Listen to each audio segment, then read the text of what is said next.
कि बुद्ध से बड़ा कोई नहीं और बुद्ध हमारा स्वाभिमान है। अगर बुद्ध की वो स्थली कब्जे में है तो आप किसी काम के बड़े आदमी नहीं हो, छोटे आदमी हो। आओ हम सब लोग मिलकर इस अभियान को आगे बढ़ाते हैं और इसका नेतृत्व कोई उपासक नहीं, इसका नेतृत्व बौद्ध भिक्षुओं को करना चाहिए।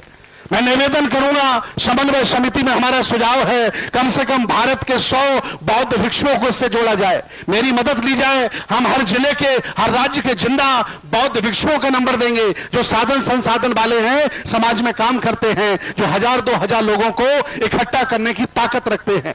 इस कार्यक्रम में संरक्षक मंडल बनाया जाए, उसमें कम से कम भारत के बाहर के कम से कम 500 लोगों को शामिल किया जाए ताकि किसी भी तरह का अभाव इस आंदोलन में ना हो। जब हमारे पुरखे 100 साल से लड़ रहे हैं, हम भी वचन देते हैं कि 100 साल तक आगे लड़ेंगे, लेकिन हारेंगे नहीं, छोड़ेंगे नहीं। लड़ाई कोई आज की नहीं है, ये लड़ाई 100 साल से चलती चली आ रही है। इस लड़ाई के हिस्सा लाइट ऑफ एशिया के लेखक अर्नोल्ड अलेक्जेंडर करिंगम, अनागारिक धम्मपाल ने इसकी शुरुआत की और वो बहुत आगे तक लड़े, विदेशों तक वो लड़ने गए, लेकिन उन्होंने हिम्मत नहीं हारी। लगातार ये लड़ाई चलती चली आ रही है, ये हक अधिकारों की लड़ाई है। और मैं बताना चाहता हूं, ये वंचित बहुजन समाज धार्मिक, राजनीतिक, आर्थिक, शैक्षणिक हर क्षेत्र में अपने हक अधिकारों की लड़ाई लड़ रहा है, लेकिन लगातार लड़ने के बावजूद भी तानाशाह लोगों ने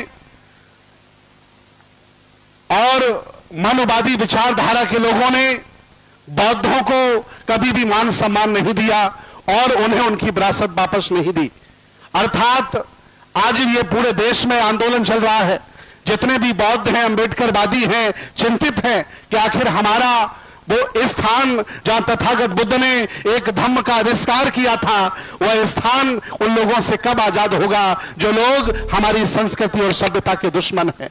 लगातार ये आंदोलन चल रहा है, किसी भी तरह का कोई मनमुटाव नहीं, किसी भी तरह का कोई दुराव नहीं। हम चाहते हैं कि सब एक होकर के चलें और मिलकर के हम महाबोधि महाविहार को अपने हाथों में लें।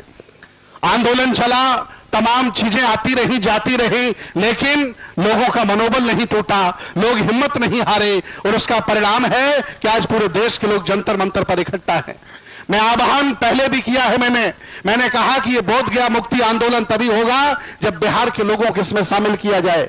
शासन प्रशासन दिल्ली वालों की, यूपी वालों की, महाराष्ट्र वालों की नहीं सुनता है, क्योंकि उस आंदोलन में बिहार के लोग नहीं है, बिहार के बौद्ध भिक्षु नहीं है। अगर हम लोगों ने उन 2-3 महीने के दौरान टीम बना करके बिहार के गांव-गांव निकल गए होते और लाखों लोग अगर बोध गया इकट्ठे कर देते तो नीतीश नाक रगड़ने के लिए वहां आता। क्योंकि सब बाहर के लोग थे तो ना उनकी सरकार पे फर्क पड़ेगा। बिहार में हम वोट डालने जाने वाले नहीं हैं, हम दिल्ली वाले हैं, महाराष्ट्र वाले, यूपी वाले हैं।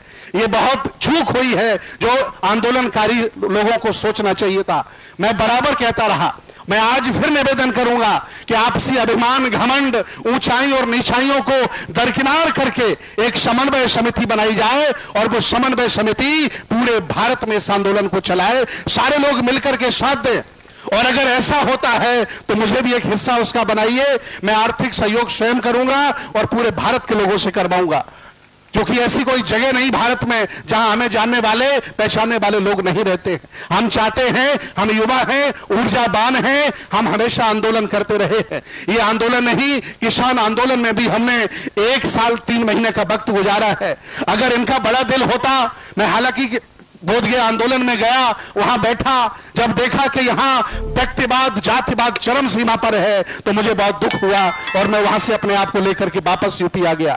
आज मैं फिर निवेदन करूंगा कि बुद्ध से बड़ा कोई नहीं और बुद्ध हमारा स्वाभिमान है। अगर बुद्ध की वो स्थली कब्जे में है तो आप किसी काम के बड़े आदमी नहीं हो, छोटे आदमी हो। आओ हम सब लोग मिलकर इस अभियान को आगे बढ़ाते हैं और इसका नेतृत्व कोई उपासक नहीं, इसका नेतृत्व बौद्ध भिक्षुओं को करना चाहिए। मैं निवेदन करूंगा, समन्वय समिति में हमारा सुझाव है कम से कम भारत के 100 बौद्ध भिक्षुओं को इससे जोड़ा जाए, मेरी मदद ली जाए। हम हर जिले के, हर राज्य के जिंदा बौद्ध भिक्षुओं का नंबर देंगे जो साधन संसाधन वाले हैं, समाज में काम करते हैं, जो 1000-2000 लोगों को इकट्ठा करने की ताकत रखते हैं। इस कार्यक्रम में संरक्षक मंडल बनाया जाए, उसमें कम से कम भारत के बाहर के कम से कम 500 लोगों को शामिल किया जाए, ताकि किसी भी तरह का अभाव इस आंदोलन में ना हो। जब हमारे पुरखे 100 साल से लड़ रहे हैं, हम भी वचन देते हैं कि 100 साल तक आगे लड़ेंगे, लेकिन हारेंगे नहीं, छोड़ेंगे नहीं। अचूक बातम्या, निपक्षपाती विचार, अन्यायाविरुद्ध वाचा फोडणारे परखड विचारांचे सार्वभौम दैनिक प्रजासत्ताक जनता।